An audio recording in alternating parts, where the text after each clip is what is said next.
የምስራችን አለን በጣም የምንወደው የምናከብረው መምህራችን መምህር ተስፋዬ አበራ ሀብታም ወደ መንግስተ ሰማያት ከሚገባ ይልቅ ግመል በመርፌ ቀዳዳ ቢያልፍ ይቀለዋል አለ። ይሄ ማለት ሀብታም አይጸድቅም ማለት ነው።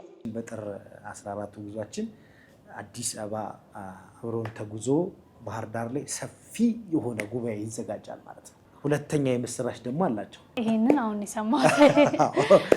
ለምዝገባ ቀን ቶሎ ቶሎ ሰዎች መመዝገብ አለባቸው። ምክንያቱም በጣም የሰው ቁጥር አሁን ከፍተኛ ነው።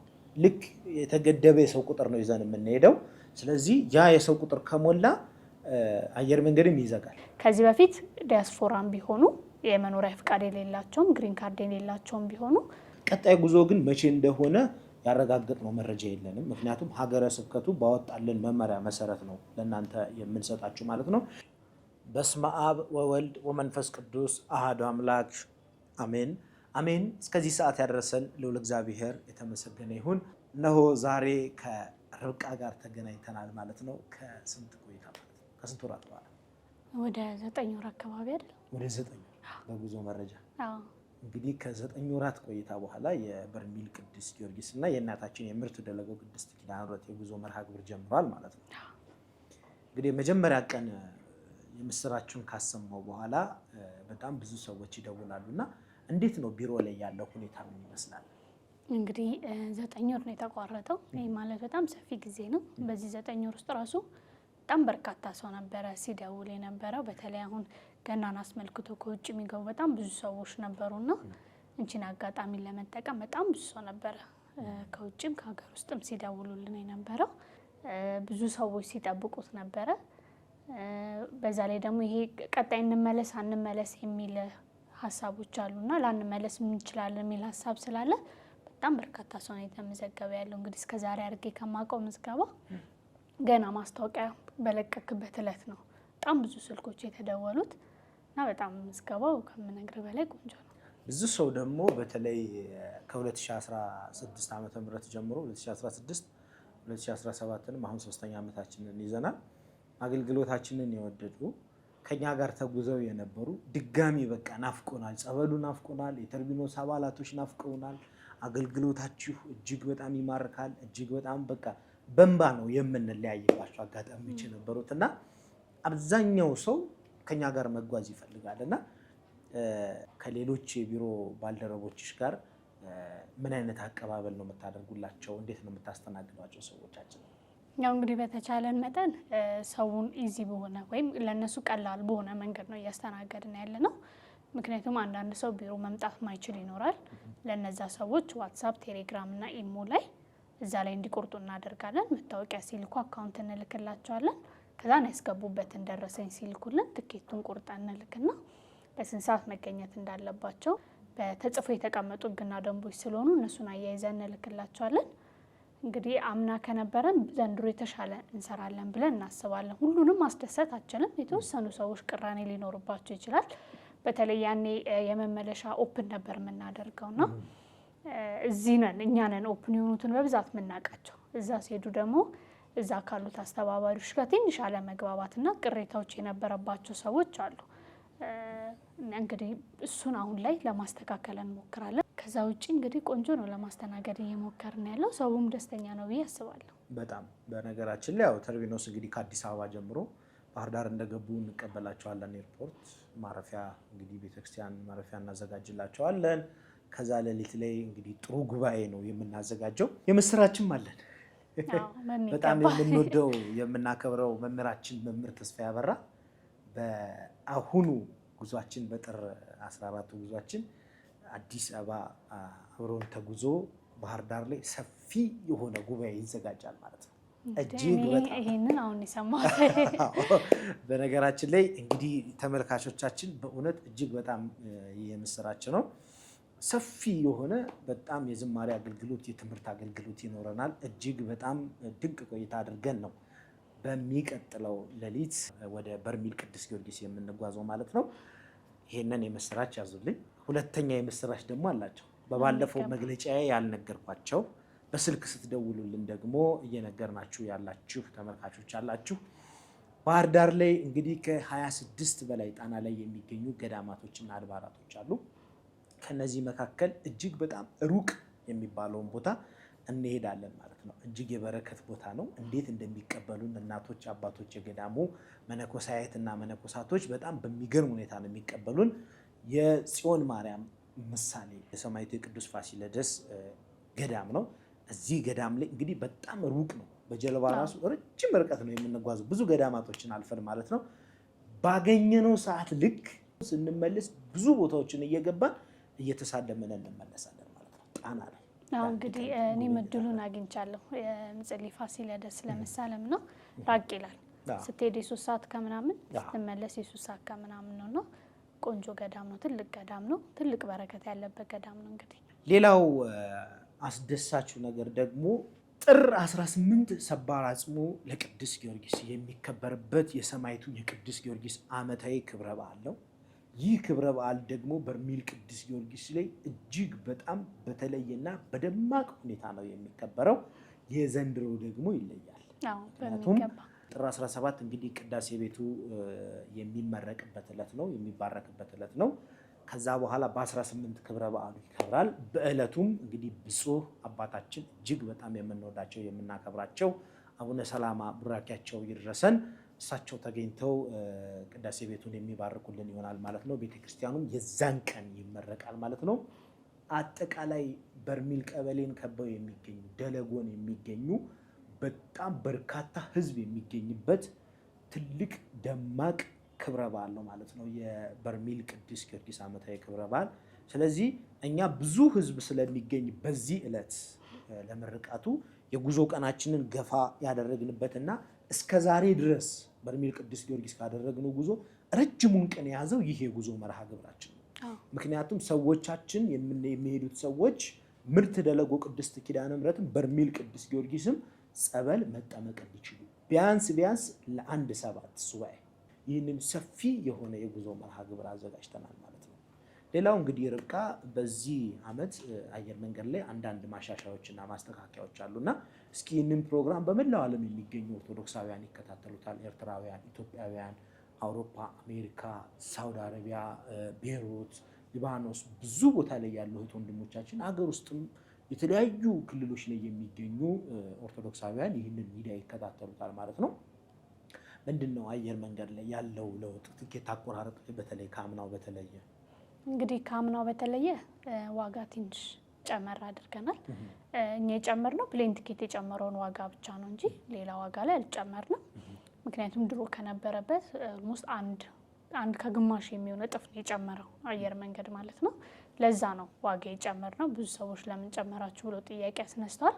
ከዛ ውጭ ደግሞ የኢትዮጵያ መኖሪያ ፍቃድ የሌላቸው ግሪን ካርድ የሌላቸው በቃ አጠቃላይ የኢትዮጵያ መኖሪያ ኢትዮጵያ ውስጥ እንደሚኖሩ የሚያሳይ የሆነ ወረቀት የሌላቸው ሰዎች የሚከፍሉት ክፍያ እጥፍ ይሆናል ማለት ነው። ምክንያቱም ከዚህ በፊት ዲያስፖራም ቢሆኑ የመኖሪያ ፍቃድ የሌላቸውም ግሪን ካርድ የሌላቸውም ቢሆኑ የሚስተናገዱት በኖርማሉ ሂሳብ ነበረ። ግን አሁን አየር መንገድ ለዲያስፖራ የሚከፈለው ክፍያና ለኢትዮጵያ ሀገር ውስጥ ነዋሪ የሚከፈለው ክፍያ ይለያያል። የዲያስፖራዎቹ ላይ እጥፍ ነው የሚጨምረው ትኬት። ስለዚህ እነሱ ላይ ወደድ ይላል ማለት ነው። አሁን ነው በቅርቡ የጀመሩት። ምክንያቱም እዛ ልክ ከደረሱ በኋላ ቼኪንግ በሚያደርጉበት ሰዓት ላይ ሲስተም ላይ በምን እንደቆረጡ ያሳያቸዋል። ስለዚህ መታወቂያቸው ወይ ፓስፖርታቸው በደንብ ይታያል ማለት ነው።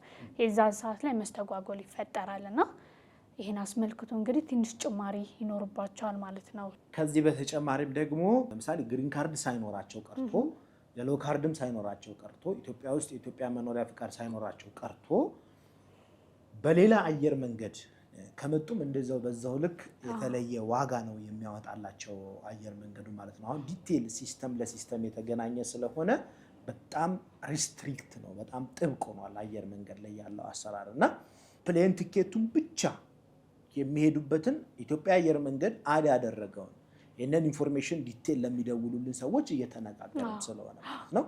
ሞር እናንተም ደግሞ ይህንን ኦፕንሊ ለእኛ መግለጽና መንገር መቻል አለባቸው። ምክንያቱም እኛ በነገራችሁን መረጃ ልክ እንቆርጥላችኋለን ትኬት። ኢትዮጵያ መኖሪያ ፍቃድ አለን፣ አይ ግሪን ካርድ አለን፣ የሎ ካርድ አለን ካላችሁ በወጣው ዋጋ ልክ ይቆረጣል። ተጨማሪ ደግሞ አይታወቅም ምን ያህል እንደሚጨምርና እዛ ላይ ደግሞ ቫሪ የሚያደርጉ የዋጋ ለውጦች ይኖራሉ። ምክንያቱም በኢቲ ካልመጣ ሌላ ዋጋ ነው የሚወጣለት እና ይሄንን ዲቴል መረጃ ለኛ መንገር መቻል አለባችሁ። እኛ ባላችሁን መሰረት ቆርጠን ሂዳችሁ አየር መንገድ የበረራ ቀን የዕለት ዕለት ገብታችሁ ከዛ በኋላ በረራ ሰዓት ደርሶ ይሄ በረራ ላይ ተጨማሪ አዲሽናል መክፈል አለባችሁ ከተባለ ሙሉ ለሙሉ ኃላፊነቱን የምትወስዱት እናንተ ትሆናላችሁ ማለት ነው። አዲሽናል መጨመሩ ብቻ ሳይሆን አሁን እኛ በምንጓዝበት ሰው በጣም በርካታ ሰው ነው የሚሄደው። ከ500 በላይ ሰው ሊሄድ ይችላል በአሁኑ ጉዞ ላይ እና ይሄናል መስተንግዶ ላይ ያገኙ ይችላሉ። ምክንያቱም ክራውድር ነው የሚሆነው፣ ቼኪንግ ቦታው ሁሉ ክራውድር ነው የሚሆነውና የቀረቻውን ክፍያ ራሱ ላያስከፍሏቸው ይችላሉ። ቦታ ሞላ ብሏቸው ሊመልሷቸው ይችላል፣ ወይ ትኬታችሁ ትክክል አይደለም። ስለዚህ በጣም መጉላላት ይኖረዋል ማለት ነው። ስለዚህ ሁሉም ሰው በተነገረው ሰዓት ማሟላት ያለበትን አሟልቶ ነው መሄድ ያለበት። በአሁኑ ጉዞ በጣም አየር መንገድ ክራውድድ ነው የሚሆነው ማለት ነው። ስለዚህ መጠንቀቅ አለብን። መረጃችሁን በ0910 10 10 73 እና 0918 18 1867 በመደወል እንዲሁም 0968 42 43 44 0969 42 43 44 0970 42 43 44 እነዚህ የእናንተን የስልክ ጥሪ የምንጠብቅባቸው ስልኮቻችን ናቸው። በቀጥታ ዝግጁ ነን። በርካታ ኦፕሬተሮች አሉ ቢሮ ላይ። ማንም ሰው ስልክ ደውሎ እኛን አያጣንም። ስለዚህ ኤኒታይም ደውሉልን። በዋትስአፕ በኢሞ እንዲሁም ደግሞ በቴሌግራም ነምበሮቻችንን ቁጥሮቻችንን ማውራት ትችላላችሁ ማለት ነው። ያላችሁ መረጃ በሙሉ ላኩልን። ለምዝገባ ቀን ቶሎ ሰዎች መመዝገብ አለባቸው። ምክንያቱም በጣም የሰው ቁጥር አሁን ከፍተኛ ነው። ልክ የተገደበ የሰው ቁጥር ነው ይዘን የምንሄደው።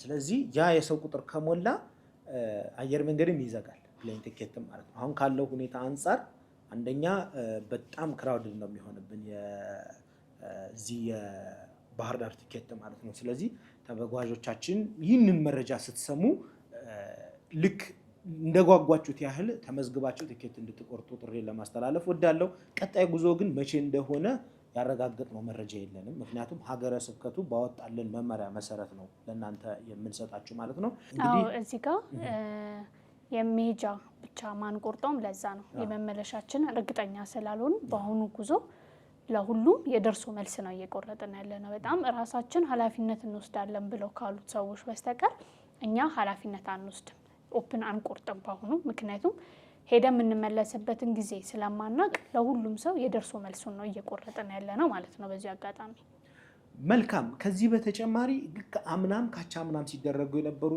የነበሩ ነገሮች እንግዲህ ዘንድሮም ስናስተውል ነበረ።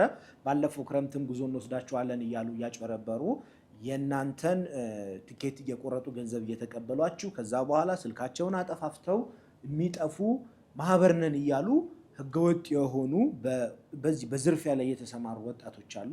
በስነ ስርዓት የምነግራችሁ ነገር ስፔሲፊካሊ በእኛ ቀን ልክ አዲስ አበባ ላይ ስልክ ለጥፈው በየቲክቶኩም በየዩቲዩቡም በተመሳሳይ በዚህ ቀን በእኛ ቀን ላይ እኛ ጥር 14 ነው የምንሄደው ከኛ ጋር ትጓዛላችሁ ትሄዳላችሁ ተብላችሁ ጉዟችን በዚህ ቀን ነው ተብሎ የኛ ፋይል መስሏችሁ ቀጥታ እነሱን ቆርጣችሁ ከነሱ ጋር መታችሁ እዛ ባህር ዳር ላይ አታገኟቸውም። እነሱን እኛ ስም ዝርዝር የእያንዳንዱን ሰው ሊስት ከነመታወቂያው ይዘን ባህር ዳር ላሉ ወኪሎቻችን እናደርሳለን። እኔም ደግሞ ባህር ዳር ስለሚሄድ ሁሉ ሊስት ይዤ ነው የሚሄደው።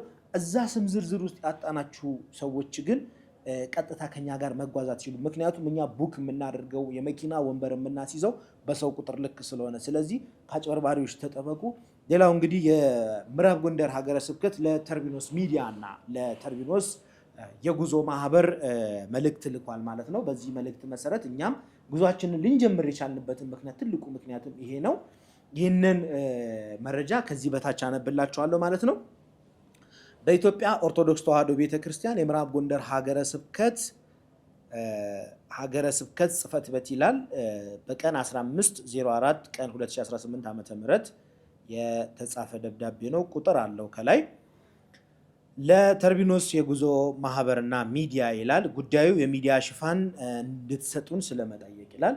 በኢትዮጵያ ኦርቶዶክስ ተዋሕዶ ቤተክርስቲያን በምዕራብ ጎንደር ሀገረ ስብከት በታች ቋራ ወረዳ ቤተ ክህነት ስር የሚገኘው የአሸዋ ማዶ በርሜል ቅዱስ ጊዮርጊስ ቤተክርስቲያን ህንፃ ግንባታ ስራ ተጠናቆ ጥር 18 ቀን 2018 ዓ.ም በርካታ ሊቃውንተ ቤተክርስቲያን ካህናትና ምዕመናን በተገኙበት በብፁዕ አባታችን አቡነ ሰላማ የሀገረ ስብከቱ ሊቀ ጳጳስ ተባርኮ ቅዳሴ ቤቱ የሚከበር ሲሆን በማንኛውም አካባቢ የሚገኙ ምዕመናን ለበዓሉ ዝግጅት እንዲገኙ በሚዲያችሁ በኩል መልእክት እንዲተላለፍ በማለት የቤተ ክርስቲያኑ ሰበካ ጉባኤ ጽሕፈት ቤት በቁጥር 21 2018 ዓመተ ምህረት በቀን 1504 2018 ዓመተ ምህረት በተጻፈ ሀገረ ስብከቱን ጠይቋል።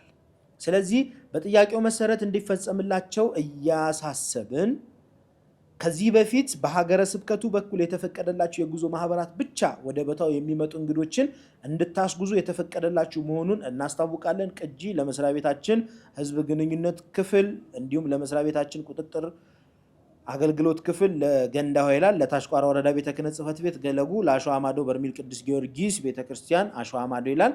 እግዚአብሔር ስራችንን ይባርክ። ሊቀ አእላፍ አባ ኃይለ ማርያም ያሳይ የምዕራብ ጎንደር ሀገረ ስብከት ዋና ስራ አስኪያጅ ናቸው። እንግዲህ በዚህ መልኩ ደብዳቤውን አዘጋጅተው ለኛ ልከውልናል። እኛም በዚህ ደብዳቤ መሰረት ለሚዲያችንም ለጉዞ ማህበራችንም እንደዚህ ይሄ ፍቃድ ተሰጥቶናል።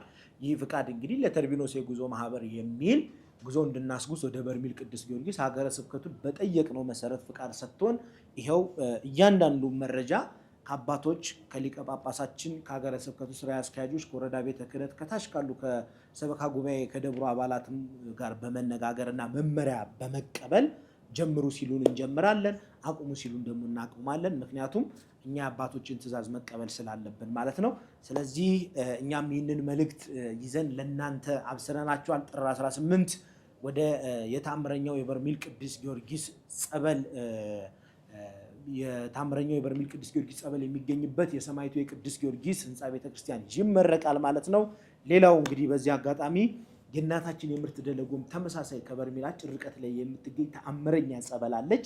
እዚህ ጸበል ላይም እንግዲህ ብዙ ሰዎች እየሄዱ ብዙ እንቆቅልሻቸው ተፈቷል። ተመሳሳይ ጸበል ነው፣ ምንም ልዩነት የለውም፣ ይሰውራል። የእናታችን የምርት ደለጎ ቅድስት ኪዳነ ምሕረት ጸበልም በጣም ብዙ ምቹ የሆኑ ነገሮች አሉት። ሱባኤ ለመያዝ ጸጥታው ያለው ሁኔታ ምናምን በጣም ደስ ይላልና ስለዚህ በቀጣይ ደግሞ ምርት ደለጎ ላይ ሰፊ ስራ እንሰራለን ብለን እቅድ ይዘናል። እግዚአብሔር ይጠብቀን። አብራችሁ ስለነበራችሁ አብራችሁ ስለቆያችሁ በልዑል እግዚአብሔር ስም እጅግ አድርጌ አመሰግናለሁ። ርብቃ በጣም ስለሰጠሽን ማብራሪያ እጅግ አድርጌ ነው የማመሰግነው። እንግዲህ በቀጣይ ደግሞ በዚሁ እየተገኘን በየዕለቱ አዳዲስ መረጃዎችን የምናወጣ ይሆናል ማለት ነው። በሌላ ፕሮግራም በሌላ የጉዞ መግለጫ እስከምንገናኝ ቸርን ሰንብት። ወስብሐት ለእግዚአብሔር ወለወላዲቱ ድንግል ወለመስቀሉ ክቡር። ይቆያል።